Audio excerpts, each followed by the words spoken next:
तो यारो कैसे हो? उम्मीद है बढ़िया होगे। मैं हूँ सस्ता नायर और चैनल को सब्सक्राइब करके बेल आइकन को दबाना मत भूलना अगर ऐसी और एपिसोड एक्सप्लेनेशन वीडियोस देखनी है, वो भी हिंदी में। और हाँ यार, मैंने नीचे अपना इंस्टाग्राम का लिंक दे दिया, जाओ जाके मुझे फॉलो करो, वहाँ पर तुम मुझसे पर्सनल में कम्युनिकेट कर सकते हो। अब फटाफट बिना किसी देरी के वीडियो को शुरू कर लेते हैं। तो मोजोंगे के शरीर में जो आत्मा होती है वो लान क्लैन के सीनियर को देख के सोचती है कि आखिर ये यहाँ पे क्या कर रहा है। इसके बाद वो वहाँ पर इधर उधर घूमने लगता है, जहाँ पर उसे अपना सुबह वाला गधा दिखता है और जो गधा होता है वहीं गार्डन में घास चल रहा होता है, जिसे देख के बहुत ही ज़्यादा खुश हो जाता है और उससे बोलता है कि ये तो बहुत ही अच्छी बात है, तुम अब तक यहीं पे हो। और फिर उसके बाद सीन शिफ्ट हो जाता है। हम लोग को मोगांव की पहाड़ियाँ दिखाई जाती हैं और जो मोजोंग ये होता है अपने हाथ में एक डंडा लिए उसके आगे सेब बांधे गधे के ऊपर बैठ के पूरे घने जंगल के बीच में से जा रहा होता है, जहाँ पर इस बात पे बहुत ज़्यादा खुश हो रहा होता है कि वो काफ़ी ज़्यादा आगे आ चुका है। इस बात की वो खुशी जताते हुए अपने गधे से बोलता है कि हम दोनों तो काफ़ी कम वक्त में बहुत ही ज़्यादा आगे आ गए हैं। और फिर वो अपने गधे को एक चाइनीज़ कहावत में कुछ उसको सराहना देता है। तभी वहाँ पर वो आगे चल ही रहा होता है कि जो अगल बगल का रास्ता होता है वो और भी ज़्यादा सकरा होता जा रहा होता है, जहाँ पर उसे इस बात का एहसास हो जाता है कि जो रास्ता है वो काफ़ी ज़्यादा सकरा हो चुका है, उसकी चौड़ाई कम होती जा रही है। और फिर वो इधर उधर देखता है और फिर उसे रास्ते के किनारे किनारे एक तरीके का ट्रैप दिखता है, जहाँ पर वो इससे पहले कि उस गधे को रोक पाता, जो गधा होता है ट्रैप पे पैर रख देता है, जिसके बाद जो मोजोंग ये होता है वो तो उछल के पीछे आ जाता है, ट्रैप से बच जाता है। पर जो गधा होता है ज़मीन से एक रोशनी से निकलती है और फिर वहाँ से एक जाला निकलता है और फिर उसके बाद उस जाल में गधा फंस जाता है और उल्टा लटक जाता है। इसके बाद जो गधा होता है बहुत ही ज़्यादा फड़ा रहा होता है। इसके बाद जो मोजोंग ये होता है जो सेब लिए होता है उसको उठाता है और उस जाले की ओर देखते हुए सोचता है कि ये तो डेंटिटी बाइंडिंग नेट है, आखिर यहाँ पे इतना कौन अमीर है जो कि इस जाले को यहाँ पर अफोर्ड कर सके और इतनी रात में इसको जंगल के बीच में लगा के शिकार कर सके।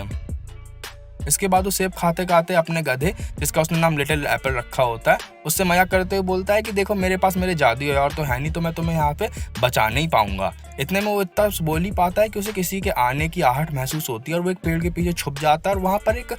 लड़का आता है गोल्डन कपड़ों में।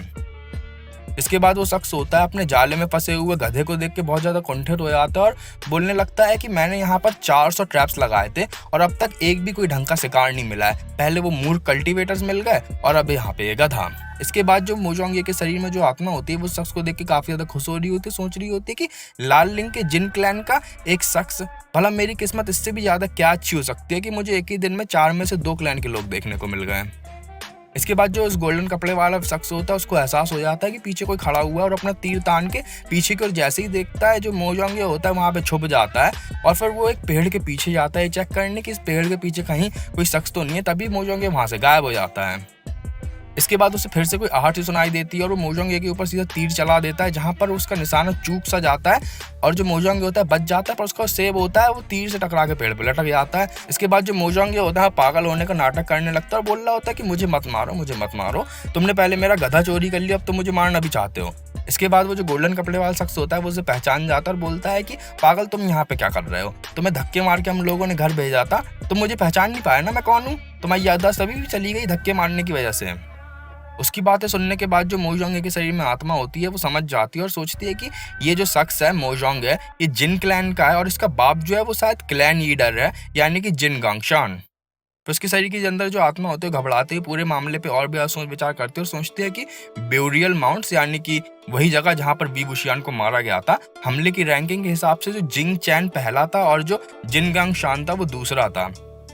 इसके बाद वो सोचता है किस्मत का कितना अजीब खेल है कि मैं उसी के बेटे के शरीर के अंदर आ गया।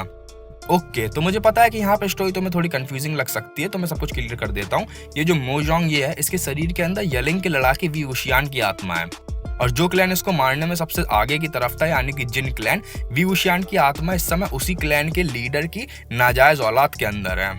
अब बैक टू द एपिसोड। तो जो वी वुशियान होता है वो गोल्डन कपड़े वाले लड़के को रोकने लगता है, पर वो रुकता नहीं है और उसे पागल बोल के उसे बुरी बुरी बातें सुना देता है, जिसपे जो वी वुशियान होता है, वी वुशियान पागल बनने की एक्टिंग करते हुए उससे बोलता है कि मैं तुमसे बड़ा हूँ और तुम्हारे पास क्या तुम्हारी माँ नहीं है जिसने तुम्हें कोई मैनर्स नहीं सिखाया कि बड़ों से कैसे बात करते हैं।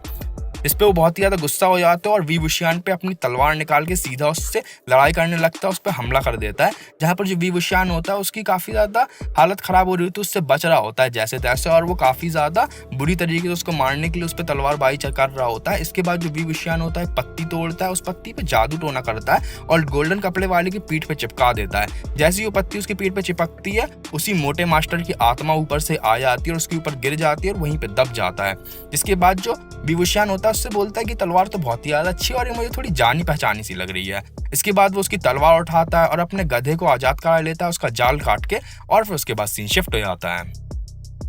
फिर वो गोल्डन कपड़े वाला जो लड़का होता है वो विशुआन पे बहुत ज़्यादा भड़क रहा होता है और उससे बोलता है कि मैं तुम्हें बारे में अपने मामा से शिकायत कर दूंगा और फिर वो तुम्हें जिंदा नहीं छोड़ेंगे। इस पर जो विशुआन होता है उससे बोलता है कि अपने बाप को क्यों नहीं बता देते, वैसे तुम्हारा मामा है कौन। इतने में वहाँ पर उसका मामा आ जाता है और उससे बोलता है कि मैं हूँ इसका मामा और अब तुम्हारी खैर नहीं, मैं तो तुम्हारी जान लेके ही मानूंगा। उसकी आवाज़ सुनते ही विभूषण बहुत ही ज़्यादा घबरा जाता है और डर के मारे एकदम बुत सा बन जाता है और उसकी शक्ल देखते ही वो और भी ज़्यादा घबरा जाता है, मानो उसे सांप सूंघ गया हो। इतने में गोल्डन कपड़े वाले का मामा गोल्डन कपड़े वाले से बोलता है कि मैं यहाँ पर तुम्हें शिकार करते हुए देखने आया था, ना कि तुम्हें पिटते हुए देखने, अब फटाफट खड़े हो जाओ। विभूषण उसे देख के बहुत ज़्यादा घबरा जाता है और अपनी पत्नी को दोबारा से अपने पास बुलाने लगता है कि जो उसका मामा होता है पत्नी को अपने पास बुला लेता है और पत्नी को वहीं पे तबाह कर देता है। उसका मामा होता है, उसके मामा का नाम होता है जियांग चैन। इसके बाद जो गोल्डन कपड़े वाला होता है वो वहाँ पे खड़ा हो जाता है और बोलता है कि मैं तो तुम्हारे पैर तोड़ दूंगा। इसके बाद जो उसका मामा होता है बोलता है कि नहीं जिनलिंग, क्या मैंने तुम्हें सिखाया नहीं है कि जो कल्टीवेटर्स होते हैं उनके पैर नहीं तोड़े जाते, बल्कि उनको मार के उनके शरीर के टुकड़े करके अपने कुत्तों को खिला दिया जाता है। इसके बाद जो जिनलिंग होता है वो एकदम से विभूषण पे हमला कर देता है और विभूषण वहीं पे बुत का बुत बना खड़ा ही रहता है और वो इतना ज़्यादा घबरा जाता है कि वहाँ से हिल भी नहीं पाता और उसको तलवार लगने ही जा रही होती है कि आसमान की तरफ से एकदम से एक नीली नीली सी तलवार आती है और वो वहाँ ज़मीन में गड़ जाती है। इसके बाद जो जिनलिंग होता है और जो विभूषण होते हैं दोनों अलग अलग हो जाते हैं और फिर उसके बाद सीन शिफ्ट हो जाता है। ओके, तो यहाँ पर विभूषण इतना ज़्यादा इसलिए घबरा गया था जियांग चैंग को देख के या फिर कहीं गोल्डन कपड़े वाले के मामा को देख के, क्योंकि उसी ने इसको मारा था जब ये पहले जिंदा हुआ करता था सनशॉट कैंपेन के आसपास। अभी सनशॉट कैंपेन वगैरह क्या है इसकी लिंक ऊपर आई बटन पे मिल जाएगी, मैंने बता रखा है पहले एपिसोड में, जाओ जाके वहां से देख लो और एपिसोड की सारी चीजें क्लियर कर लो। अब back to the episode. Okay, फिर वहाँ पर वही सीनियर आ जाता है जो कि पिछले एपिसोड में लड़ रहा होता है डीमन से और ये तलवार उसी की थी एक्चुअली में। और जो विभूषण होता है उसे आश्चर्य से देखते हुए अपने मन में सोच रहा होता है कि लांग वांग जी आखिर ये यहाँ पे क्या कर रहा है। तो जो जियांग चैंग होता है वो लांग वांग जी से बोलता है कि लान क्लैन का जो यंग मास्टर है आखिर वो यहाँ पर क्या कर रहा है, जहाँ पर उथल पुथल होती है, अराजकता होती है, वहाँ पर आ जाता है। फिर वहाँ पर लान क्लैन के दोनों जूनियर्स भी आते हैं और जियांग चैंग और जिनलिंग से बोल रहे होते हैं कि रात का जो शिकार होता है बहुत ज़्यादा कॉम्पिटिटिव होता है और माउंट डाफा पे तुम लोगों ने जितनी भी जाल वगैरह बिछा रखे हैं उससे यहाँ के सारे कल्टीवेटर्स को दिक्कत हो रही है और ये डीएमओ के खिलाफ भी है। इतने में वहाँ पर जियांग क्लैंग का एक व्यक्ति आ जाता है जो कि उन सबको देख के काफ़ी ज़्यादा घबरा जाता है और जो जियांग चांग होता है उसे फटकार लगाते उससे पूछता है कि आखिर क्या बात हो गई बताओ, जिसपे वो बताता है कि सारे के सारे जालों को काट दिया गया एक नील रंग की तलवार के द्वारा। इतने वहाँ पर लड़ाई का माहौल बन जाता है और दोनों लड़ने जा रहे होते हैं कि लान क्लैन का एक जूनियर बोलता है कि जितने भी जाल हैं उनका भुगतान कर दिया जाएगा लान क्लैन के द्वारा। इसके बाद जो जियांग चैन होता है वो काफ़ी ज़्यादा कुंठित हो जाता है जाल काटने की बात सुनकर, बोलता है कि इसकी कोई भी ज़रूरत नहीं है और फिर वहाँ से जाने लगता है। पर वो जिनलिंग को फटकार लगाते हुए बोलता है कि चलो यहाँ से चलते हैं, तुम्हारा जो शिकार है वो खुद से तुम्हारी तलवार पे आके नहीं गिरेगा और अगर इस बार तुमने मुझे कोई अच्छा शिकार नहीं दिया तो फिर तुम्हारी खैर नहीं, अगली बार दोबारा से मुझे अपना मुंह मत दिखाना। तो जो जियांग चांग होता है वहाँ से जान लगता है और जो लांग वांग जी होता है वो बोलता है कि रुको, यहाँ से 500 मीटर की दूरी पे जो मोगाव है वहाँ से हम लोग एक डीमन को मारने की कोशिश कर रहे थे, पर वो डीमन हम लोग के चंगुल से भाग गया और वो इन पहाड़ियों में ही है। जिस डीमन को हमें उसे मारना है वो एक तरीके का उल्टा हाथ है जो कि डेमोनिक है। इतने में जो जियांग चैंग होता है उसकी बात पे ध्यान नहीं देता और वहाँ से चला जाता है और जो लांग वांग जी होता है वो दोनों जूनियर से बोलता है कि इस पूरे इलाके की छानबीन करो एक साथ मिलके। इसके बाद वो जूनियर्स वहाँ से चले जाते हैं और फिर उसके बाद सीन शिफ्ट हो जाता है। फिर अगले सीन में हम लोग को लांग वांग जी वहाँ से जाते हुए दिखाया जाता है जहाँ पर वो